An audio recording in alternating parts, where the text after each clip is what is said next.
उत्सव तीन रंगांचा आभाळ आज सजला, उत्सव तीन रंगांचा आभाळ आज सजला, नतमस्तक मी त्या सर्वांचा ज्यांनी भारत देश घडवला, नतमस्तक मी त्या सर्वांची ज्यांनी भारत देश घडवला.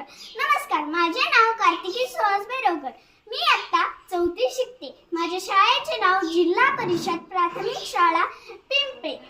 आज मी तुमच्या समोर 15 ऑगस्टचे भाषण सांगणार आहे.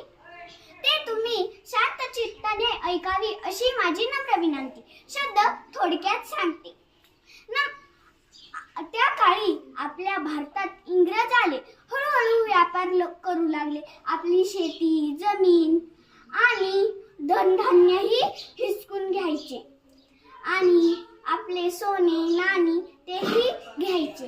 एके दिवशी लाला लजपतराय, सुभाषचंद्र बोस, भगतसिंग, राजगुरू, सुखदेव अशा अनेक क्रांतिवीरांनी आपल्या प्राणाची आहुती देऊन आपल्या भारताला वाचवले. जाता जाता मला एवढेच बोलावेसे वाटते, जाता जाता मला एवढेच बोलावेसे वाटते.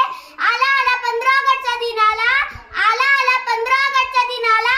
आनंदाने देश भरला, आनंदाने देश भरला. त्रिरंगी ध्वज फडकतो वरी, त्रिरंगी ध्वज फडकतो वरी. वंदूया आपली मातृभूमी खरी, वंदूया आपली मातृभूमी खरी. एवढे बोलून मी माझ्या भाषण संपवते. जय हिंद, जय महाराष्ट्र.